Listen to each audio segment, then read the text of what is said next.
Buenos días, querida iglesia, y a todos los que están escuchando en este día. Pido al Señor que nos acompañe con su gracia para compartir y entender su palabra.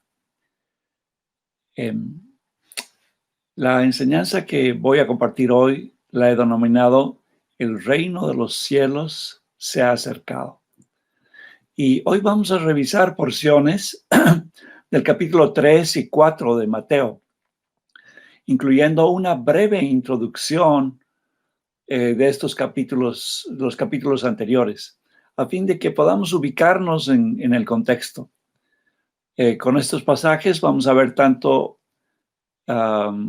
que tanto Jesús como Juan el Bautista predicaron un mismo mensaje, que es el reino de los cielos se ha acercado.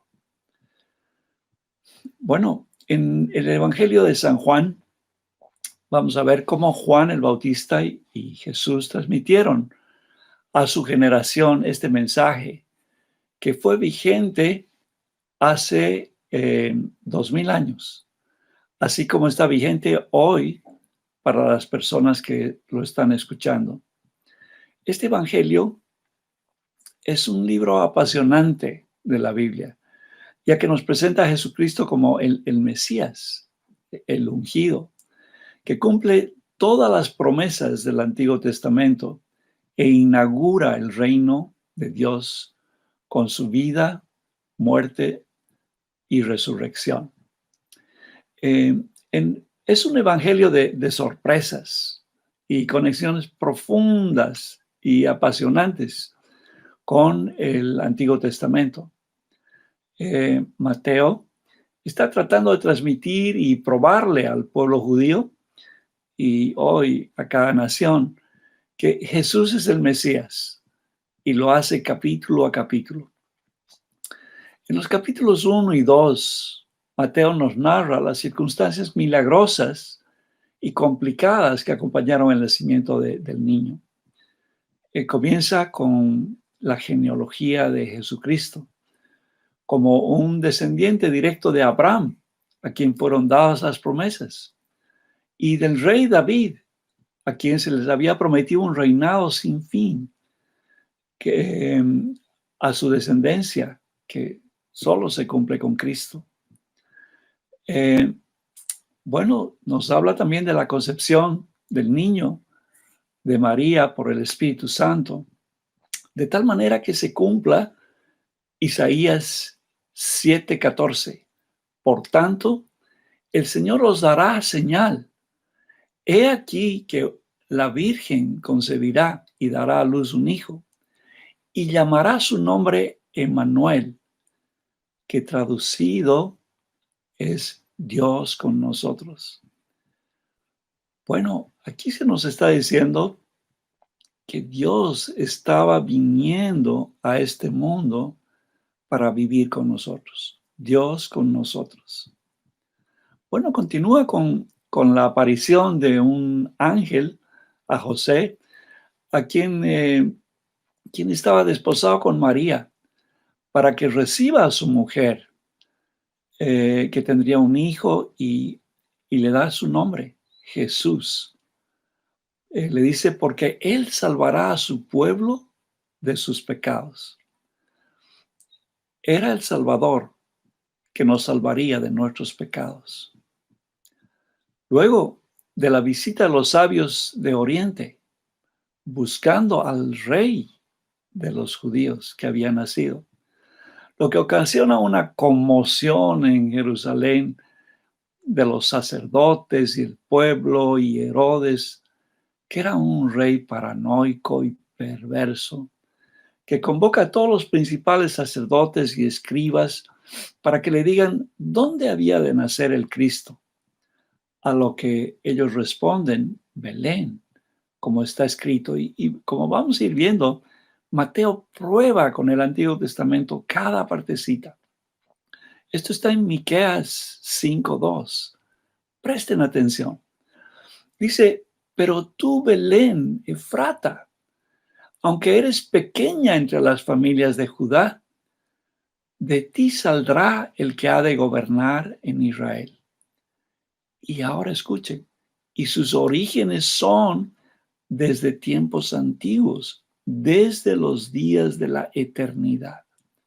Miren ese verso.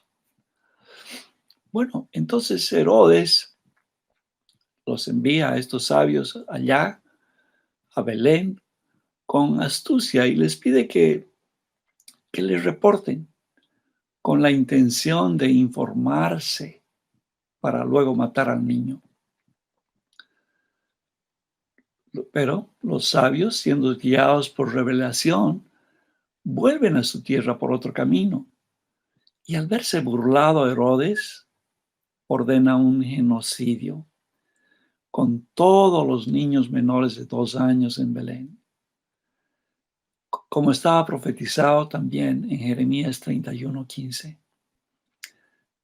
Así ha dicho Jehová: voz fue oída en Ramá, llanto y lloro amargo, Raquel que lamenta por sus hijos y no quiso ser consolada acerca de sus hijos porque perecieron.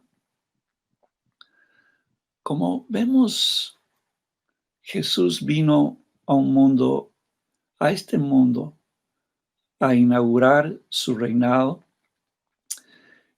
a un mundo corrupto, a un mundo donde gobernaba la astucia, la mentira, el ego, la maldad, y donde por preservar el poder político se asesinaba a los niños. Este mundo es el que vino a salvar Jesús. Y este Salvador está presente hoy día también en medio de nuestra corrupción política, de nuestras ambiciones de poder y de dinero, de nuestras pasiones desordenadas, del dolor, de la enfermedad, de la pandemia y de la muerte. A este Salvador lo necesitamos hoy día también cada uno de nosotros. Bueno, el Evangelio también nos narra que un ángel alerta a José, quien huye con María antes de que se produzca esta matanza, ¿no? Y el niño a Egipto y se quede allá hasta la muerte de Herodes, para que se cumpla Oseas 11:1.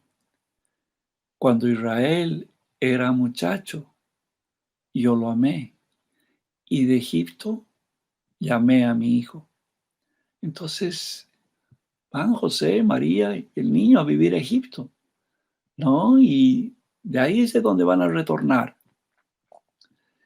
Y así como Dios sacó a su hijo primogénito de Egipto, porque así le llamó a Israel, así le dijo al faraón, que era su hijo primogénito, y lo llevó a la tierra prometida. La familia de Jesús retornó de Egipto a Israel y se fueron a vivir a Nazaret, y no a Belén, por temor a Arquelao, hijo de Herodes, que reinaba en su lugar, para que se cumpla también las escrituras. Hay dos porciones ahí que se podían cumplir. Bueno, no las vamos a ver ahora, pero porque queremos centrarnos ahora en el capítulo 3 y 4. Y aquí en el capítulo 3 no se menciona, digamos, detalles exactos sobre esos periodos de la infancia de Jesús o de cuando era más jovencito, ¿ya? Sino que nos lleva directamente hasta Juan el Bautista, cuando Juan el Bautista estaba bautizando ahí en el desierto de Judea. Y pues ahí nos vamos. Revisemos, vamos a Mateo capítulo 3 y vamos a comenzar a leer desde el verso 1 hasta el verso 6. Y dice así la palabra del Señor. En aquellos días vino Juan el Bautista predicando en el desierto de Judea y diciendo: arrepiéntanse, porque el reino de los cielos se ha acercado. Pues Este es aquel de quien habló el profeta Isaías cuando dijo: voz que clama en el desierto, preparad el camino del Señor, enderezad sus sendas. Y Juan estaba vestido de pelo de cabra y tenía un cinto de cuero alrededor de sus lomos. Y su comida era langostas y miel silvestre. Y salía a él Jerusalén y toda Judea y toda la provincia de alrededor del Jordán, y eran bautizados por él en el Jordán, confesando sus pecados. Bueno, ahí está narrándonos, ¿no? Y nos está mostrando a esta persona tan singular que es Juan el Bautista, ¿no? O sea, Juan el Bautista aparece acá en escena y tiene unas características muy especiales. Vamos a ver qué nos dice la escritura de él. En el verso 1 nos dice que era un hombre que predicaba en el desierto de Judea. Y bueno, eso es lo que estaba haciendo. Al margen occidental del río Jordán, cerca de la desembocadura del Mar Muerto. ¿Ya? ¿Y cuál era su predicación? Arrepiéntete, arrepiéntanse, porque el reino de los cielos se ha acercado. Fíjense estas tres últimas palabras: se ha acercado. No está diciendo aquí que eh, está en su plenitud, ¿no? Vamos a comentar respecto de eso cuando hablemos más de Jesús en el siguiente capítulo. Bueno, ahora en el verso 3 continuamos describiendo. Dice, Juan se estaba identificando con esa voz en el desierto que habla Isaías 40.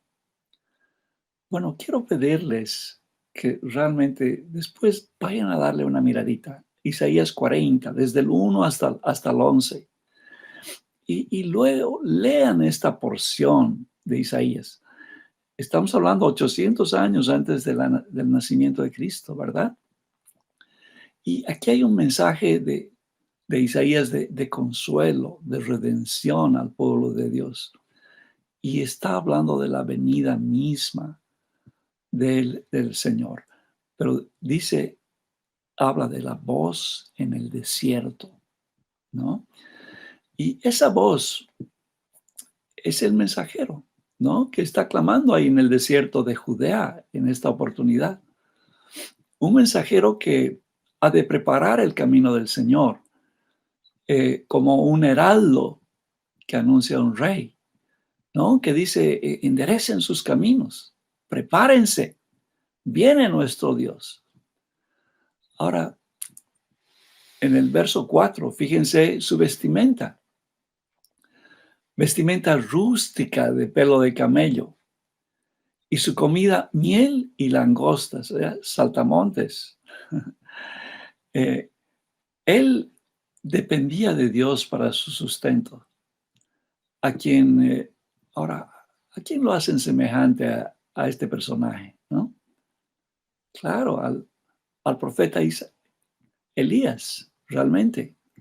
¿No? Veamos en Reyes 1, del 3 al 8. Aquí hay una pequeña escena. Ocosías, el hijo de Acab, se había caído del segundo piso y manda a sus siervos y les dice que vayan a preguntarle, vayan a un lugar de adoración, pero a Baal, y vayan a preguntar si va a morir o va a continuar vivo. Y les comienzo a leer. Dice, entonces el ángel de Jehová habló a Elías, ¿ya? Tisbita. Aquí estamos con ese Elías, ¿verdad? Y le dijo, levántate y sube a encontrarte con los mensajeros del rey de Samaria, ¿no? De este Ocosías, el hijo de Acab. Y les dice, ¿no hay Dios en Israel para que vayas a consultar a Baal, Zebul, Dios de Ecrón? Por tanto, así ha dicho Jehová, del lecho en que estás no te levantarás, sino que ciertamente morirás. Y Elías se fue. Cuando los mensajeros se volvieron al rey y él les dijo, ¿por qué habéis vuelto? Ellos le respondieron, encontramos a un varón que nos dijo, id, volveos al rey que os envió y decidle, así ha dicho Jehová, no hay Dios en Israel para que tú envíes a consultar a Baal Zebul, Dios de Ecrón. Por tanto, del lecho en que estás no te levantarás, de cierto morirás. Entonces él les dijo, ¿cómo era aquel varón que encontraron? Y, y os dijo tales palabras. Y aquí presten atención. Y ellos le respondieron, un varón que tenía vestido de pelo, este era el pelo de camello, y ceñía sus lomos con un cinto de cuero. Entonces él dijo, es Elías Tisbita. Bueno, ahí se nos está mostrando esta comparación tan interesante, ¿verdad?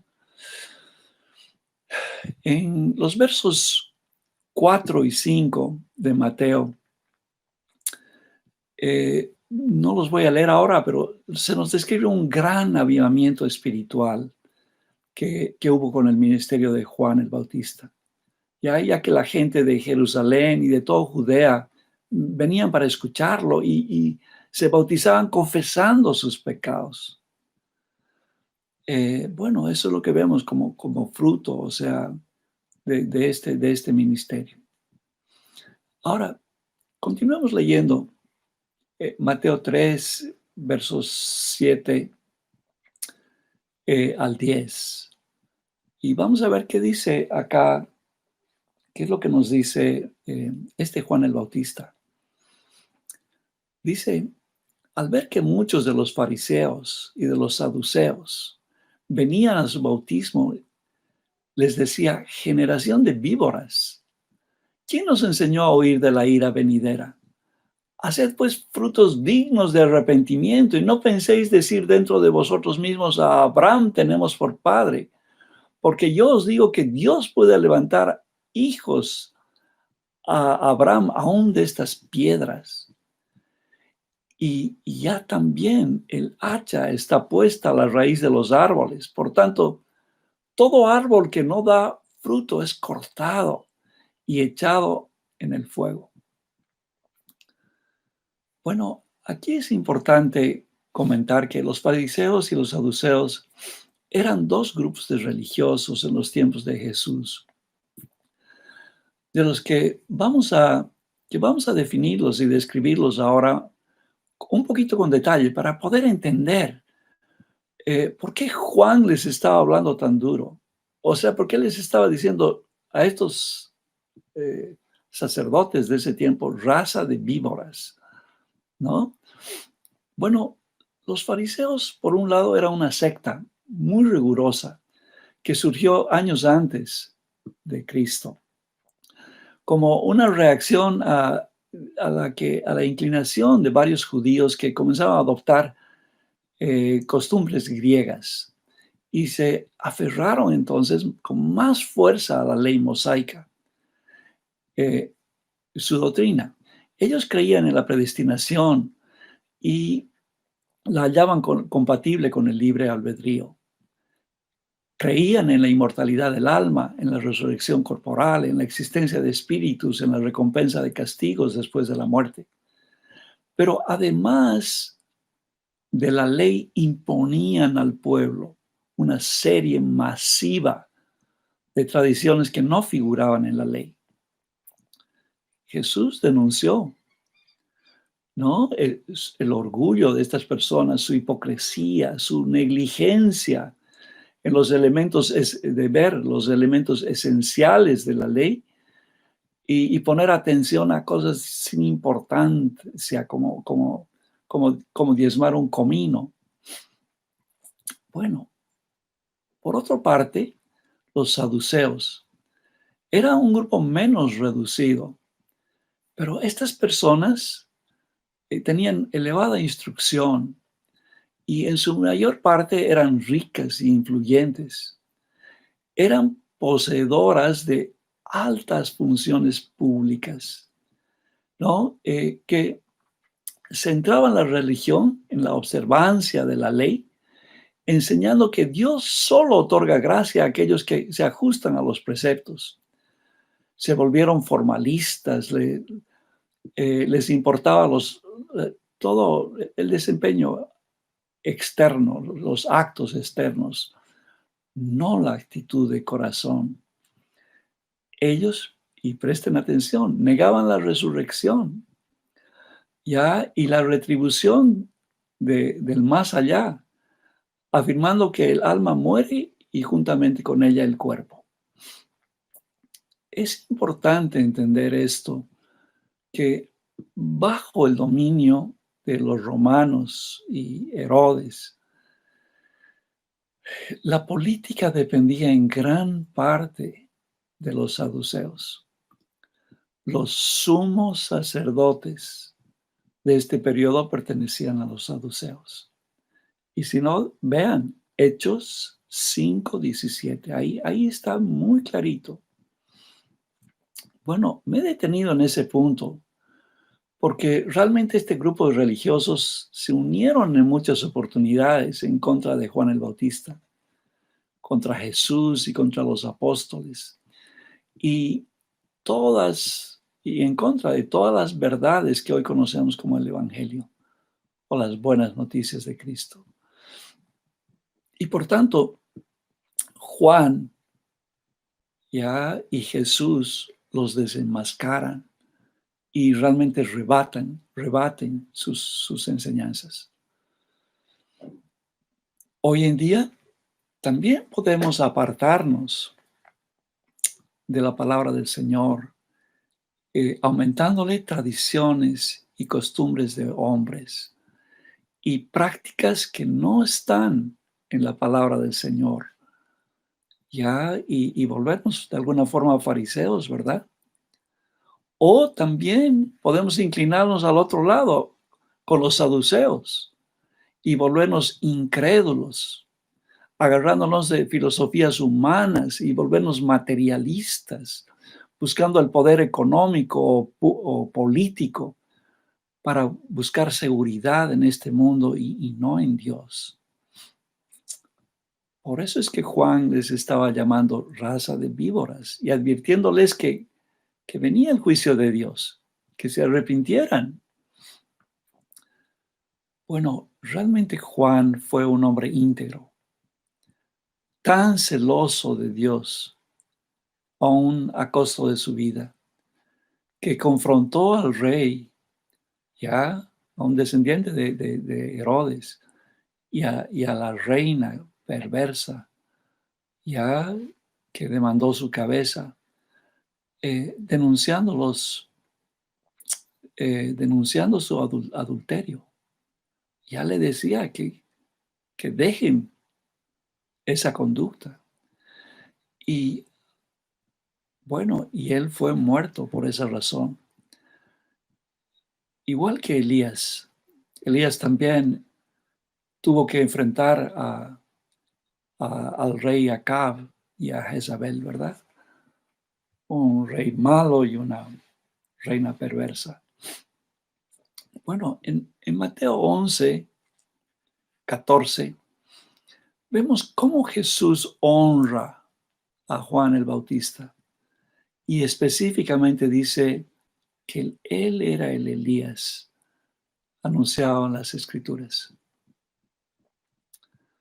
Bueno, en los versos 11 y 12 ahora del capítulo 3, estamos viendo que ahora Juan va a cambiar el foco de su ministerio hacia el ministerio de Jesús. Y comienza a decir en el verso 11 en adelante: yo a la verdad os bautizo en agua para arrepentimiento, pero el que viene tras mí, cuyo calzado yo no soy digno de llevar, es más poderoso que yo. Él os bautizará en Espíritu Santo y fuego. Su aventador está en su mano y limpiará su era y recogerá su trigo en el granero y quemará la paja en el fuego que nunca se apagará. ¿No?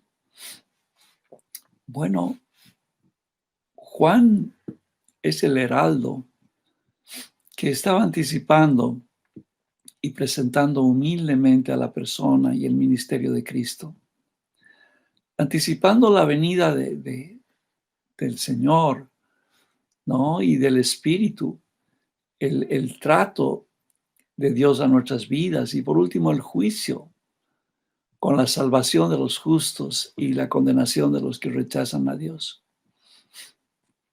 Él vio el ministerio de Jesús como un todo. Él mismo no se dio cuenta, primero, de que Jesús vino como, en principio, como el Mesías sufriente a morir en la cruz. A él no pudo ver eso en nuestro lugar para realmente pagar por nuestros pecados. Pero Jesús vino a inaugurar el reino. ¿Ya? Y nosotros debemos estar conscientes de que Él viene por segunda vez como rey para juzgar y reinar por la eternidad. Bueno, ahora vayamos por un momentito a Mateo 3, los versos, de los versos 13 al 17 de Mateo, que nos narran el bautizo de Jesús y realmente el testimonio del Espíritu Santo y de Dios Padre. Leamos esa porción. Dice así: entonces Jesús vino de Galilea a Juan, al Jordán, para ser bautizado por él. Mas Juan se le oponía diciendo: yo necesito ser bautizado por ti y tú vienes a mí. Pero Jesús le respondió: deja ahora, porque así conviene que cumplamos toda justicia. Entonces él le dejó. Y Jesús, después que fue bautizado, subió luego del agua. Y he aquí, los cielos le fueron abiertos. Y vio al Espíritu de Dios que descendía como paloma y venía sobre él. Y hubo una voz de los cielos que decía: este es mi Hijo amado en quien tengo complacencia. Imagínense esa escena. Juan había estado diciéndole a la gente que venía uno mayor que él. Y de repente Jesús aparece en la ribera del Jordán. Y no solo eso, sino que imagínense que ese momento glorioso en el que el Señor se está bautizando, donde la Trinidad en pleno está presente en ese momento.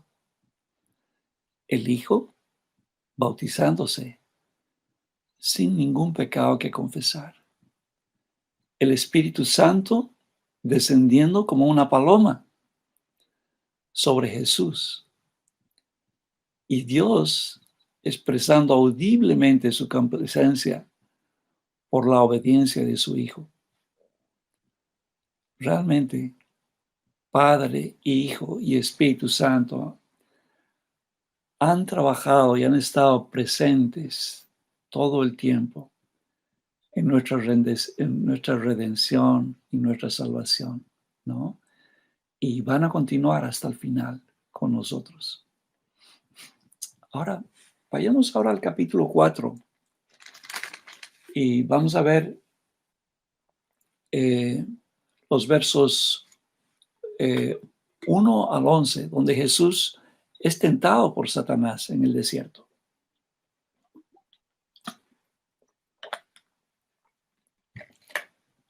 Entonces Jesús fue llevado por el Espíritu al desierto para ser tentado por el diablo. Y después de haber ayunado 40 días y 40 noches, tuvo hambre. Y vino el tentador y le dijo: si tú eres hijo de Dios, di a estas piedras que se conviertan en pan. Él respondió y dijo: escrito está, no solo de pan vivirá el hombre, sino de toda palabra que sale de la boca de Dios. Entonces el diablo le llevó a la santa ciudad y le puso sobre el pináculo del templo y le dijo: si eres hijo de Dios, échate abajo, porque está escrito: a sus ángeles mandará acerca de ti, y en sus manos te sostendrá, para que no tropieces con tu pie en piedra. Jesús le dijo: escrito está también: no tentarás al Señor tu Dios. Otra vez llevó el diablo a un monte muy alto y, y le mostró todos los reinos del mundo y la gloria de ellos, y le dijo: todo esto te daré si postrado me adorares. Entonces Jesús le dijo: vete, Satanás, porque escrito está: al Señor tu Dios adorarás y a Él solo servirás. El diablo entonces le dejó, y aquí vinieron ángeles y le servían.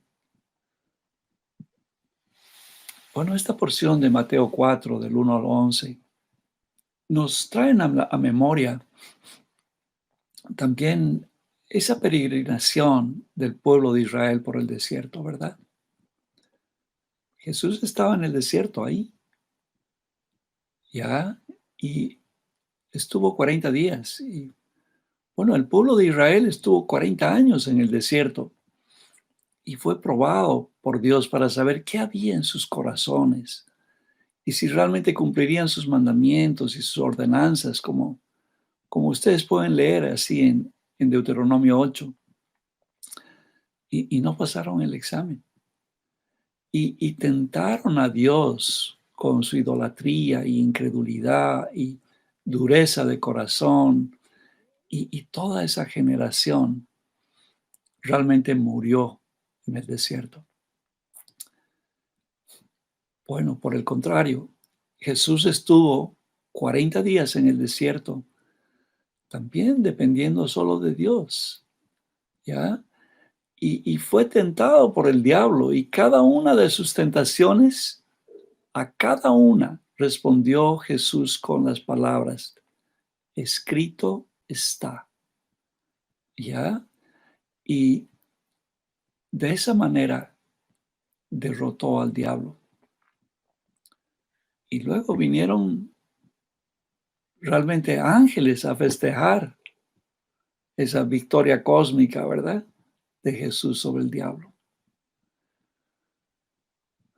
Bueno, ahí venció Jesús realmente a Satanás. Y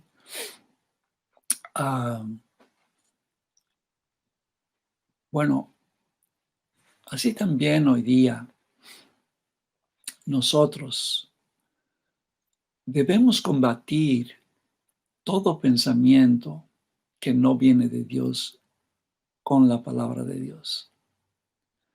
Y con fe en su palabra, tener esperanza y consuelo en realmente momentos donde estamos atravesando también desiertos en nuestras vidas.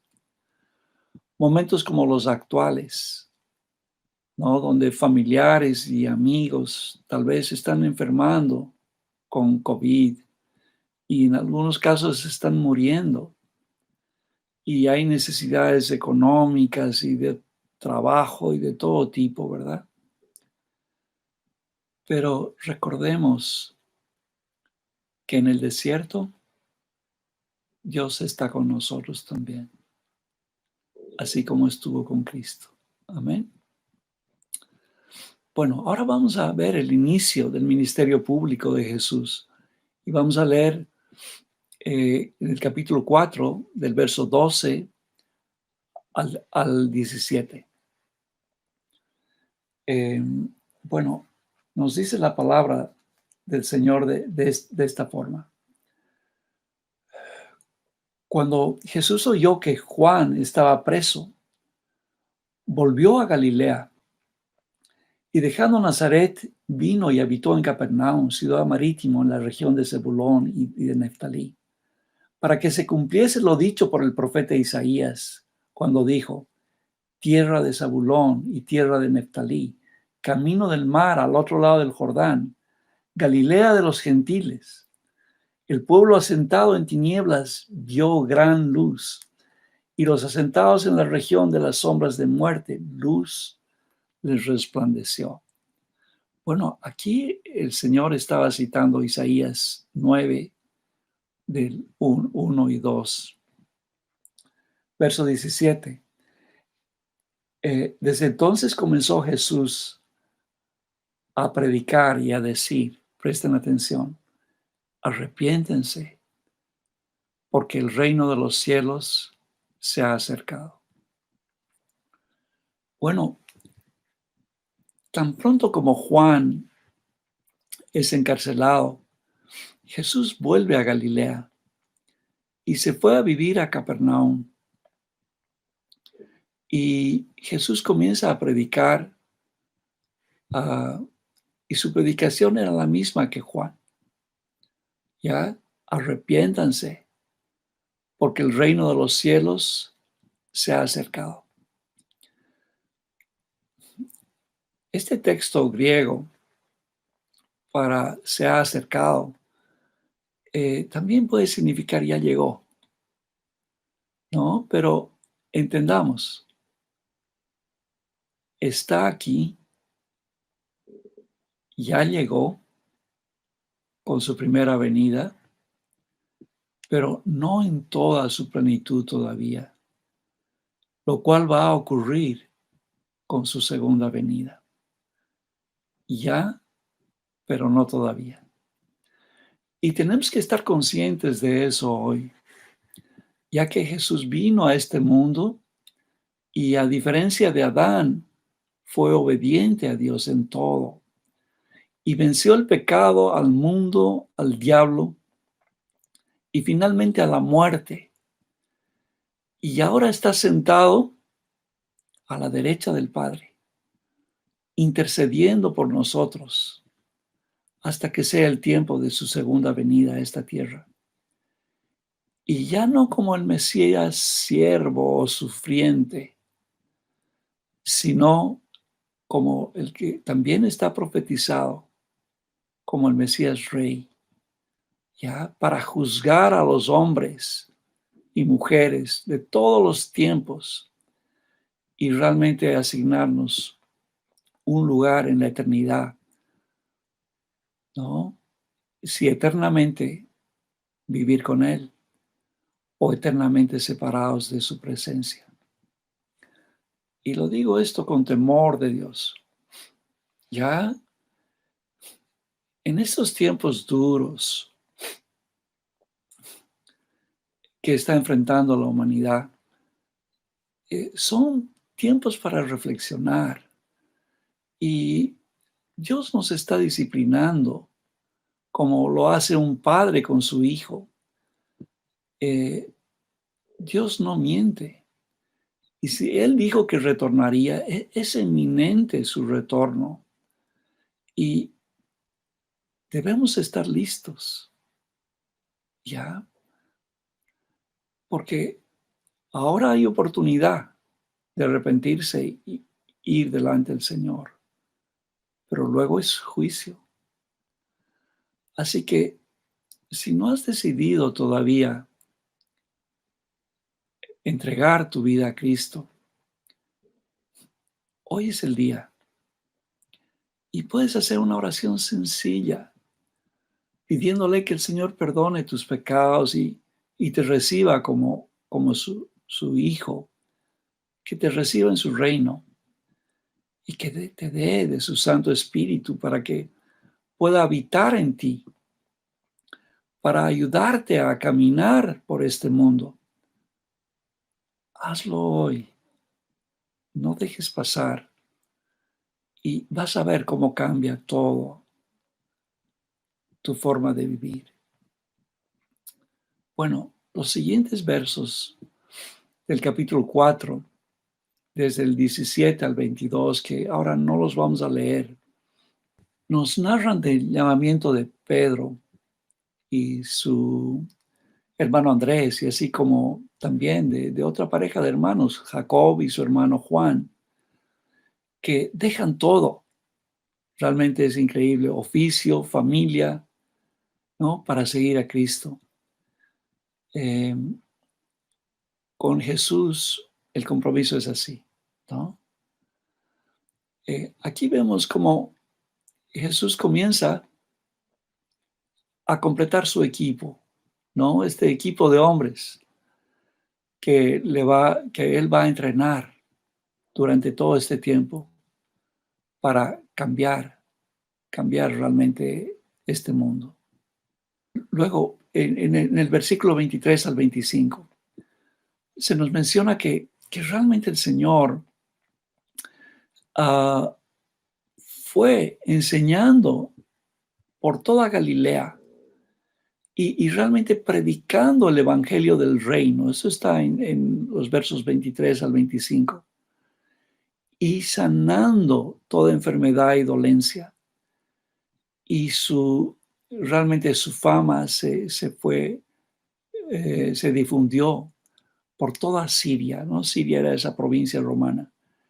Y le dejaron, y le trajeron a todos los que tenían dolencias y afligidos por diversas enfermedades y tormentos, y endemoniados y lunáticos y paralíticos. Y el Señor los sanó. Y le siguió mucha gente de Galilea, de Decápolis, de Jerusalén, de Judea y del otro lado del Jordán. Bueno, ahora quiero que nos quedemos acá con, con la siguiente verdad. Y con estos dos versos de Mateo y adicionalmente uno de Juan. ¿Ya? El pensamiento es este. El Señor reina hoy y está sentado en el trono junto al Padre. Y vino a este mundo para estar con nosotros y va a estar con nosotros todos los días hasta el fin. La palabra no miente y dice así en Mateo 1:23, ¿se acuerdan? Y llamará su nombre Emmanuel, que traducido es Dios con nosotros. Entonces, en primer capítulo de este libro, Mateo nos está diciendo Dios con nosotros. Bueno, cuando estuvo acá Jesús hablando con sus discípulos y les anticipaba su salida, les dijo, no los voy a dejar solos. Y esto lo registra Juan en Juan 14:16. Dice, y yo rogaré al Padre y os dará otro consolador, otro igual que yo, para que esté con vosotros, con ustedes, para siempre. ¿Sí? Y por último, Mateo, en la última parte de Mateo 28, nos dice así en el verso 20, dice en la segunda parte, enseñándoles que guarden todas las cosas que os he mandado. Y presten atención, he aquí, yo estoy con vosotros todos los días hasta el fin del mundo. Amén. Bueno, queridos, el Señor está con nosotros y va a estar con nosotros todos los días hasta el final. Que el Señor los bendiga en este día y bendiga a sus familias. Sea el Señor bendito. Amén.